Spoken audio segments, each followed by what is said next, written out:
कोलकाता शहर को जाने वाला एक शॉर्टकट रास्ता जिस पर लोगों को दिखती थी वो सफ़ेद साड़ी वाली औरत जो मांगती थी उन्होंने लिफ्ट। शिव अपने दोस्त के साथ बाय रोड कोलकाता शहर के लिए जा रहा था।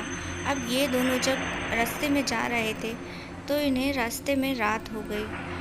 तो इन्हें जो था किसी ने बताया कि बाजू में ही एक शॉर्टकट रास्ता है, चाहो तो तुम उस रास्ते से वक्त पर कोलकाता शहर जा सकते हो। तो यहाँ पर जो शिव था उसे शॉर्टकट रास्तों से होकर जाना बड़ा ही पसंद था। कहता था कि उन रास्तों में एक अलग सा अजीब सा एहसास है जो उसे अच्छा लगता है, लेकिन वो नहीं जानता था आज उसका जो ये मज़ा है ये मुसीबत बनने वाला है। वो नहीं जानता था कि उस शॉर्टकट रास्ते पर उसको कुछ ऐसा मिलने वाला है जिसके बाद उसका जो शॉर्टकट जाने का जो आदत है वो बदल जाएगी। शिव अपने दोस्त के साथ एक ढाबे पर रुका था। तो वहाँ पर खाना खाने के बाद उसने किसी से पूछा कि अरे भाई, यहाँ पर कोई शॉर्टकट रास्ता है क्या?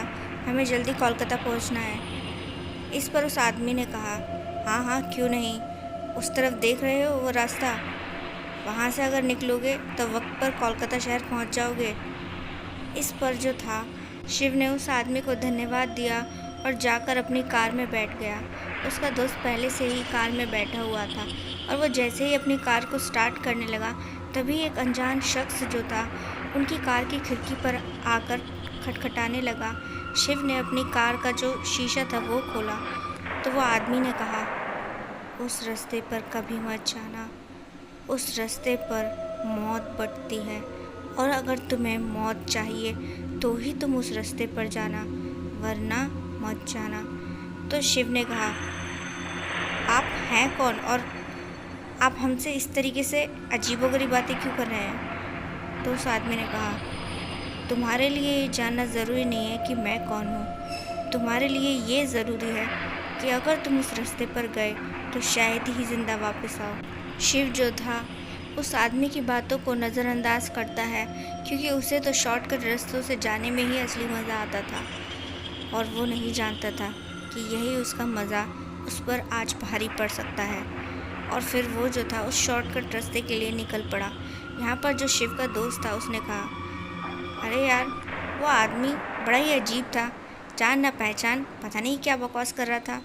तो शिव ने कहा, अरे यार, ऐसे लोगों की बातों पे ध्यान नहीं देना चाहिए, ये हर चीज़ को बड़ा चढ़ा कर बताते हैं। ये दोनों दोस्त जब अपनी कार के सहारे उस शॉर्टकट रास्ते से गुजर रहे थे तो अचानक से ही इन्होंने देखा कि एक औरत सफ़ेद साड़ी पहनकर रास्ते के साइड में खड़ी थी और लिफ्ट मांगने का इशारा कर रही थी।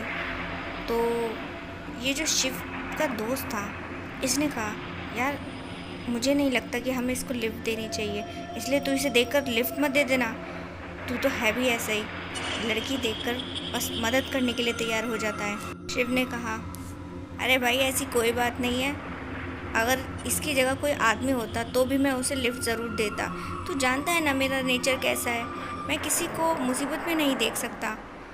तो इतना बात थी और हंसते हुए जो था शिव ने अपनी कार को रोक दिया। तो वो औरत जो थी वहाँ पर आकर कहती है, क्या आप लोग मुझे कुछ दूर तक लिफ्ट दे सकते हैं? इस पर शिव ने कहा, हाँ हाँ क्यों नहीं, आप पीछे वाली सीट पर बैठ जाइए।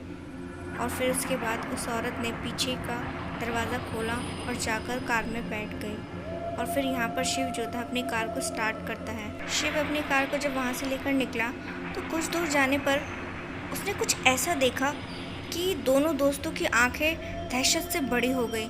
उन्होंने देखा कि कुछ दूरी पर वही औरत फिर से लिफ्ट मांग रही थी।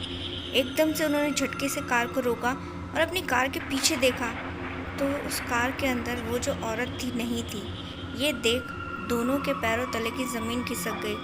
और जब वो उस औरत के पास वापस से कार जाकर रोकते हैं और कहते हैं, तुम्हें तो हमने थोड़ी देर पहले लिफ्ट दी थी, तुम यहाँ कैसे? तो उस औरत ने कहा, ऐसा तो कुछ भी नहीं है, मैं तो कब से यहीं खड़ी हूँ और आपका धन्यवाद मुझे लिफ्ट देने के लिए। वो औरत बिना कुछ सोचे समझे फटाफट से उनकी कार में फिर से बैठ गई। दोनों दोस्तों ने कहा, अरे नहीं नहीं, हमें तुम्हें लिफ्ट नहीं देनी है, तुम किसी और से लिफ्ट मांगो, उतरो हमारी कार से। तभी जो था अचानक से ही उन्होंने देखा कि उस औरत का चेहरा पहले से बहुत ज़्यादा डरावना हो चुका है। वो औरत जो थी अपने दोनों हाथों से उन दोनों का गला पकड़ लेती है और उनकी जान लेने की कोशिश करती है। दोनों किसी तरीके से अपने गले को छुड़वाते हैं। शिव जो था वो अपनी गाड़ी की जो ड्रॉर थी उसके अंदर से कुछ निकालता है। तो जब वो जो औरत थी उसने देखा कि शिव के हाथ में हनुमान चालीसा थी, जिसे देखकर अचानक से ही वो डर गई। चीखते चिल्लाते हुए कहने लगी, इसे मुझसे दूर रखो, नहीं तो मैं तुम दोनों को नहीं छोड़ूंगी। और फिर उसके बाद जैसे ही शिव ने हनुमान चालीसा पढ़नी शुरू करी, वो औरत अचानक से ही कहीं गायब हो गई। तब जाकर उन दोनों दोस्तों की जान में जान आई। इसके बाद शिव जो था बिल्कुल भी देर नहीं करता और तुरंत ही उस रास्ते से अपनी कार को लेकर निकल जाता है। इस तरह उनकी जान बच गई।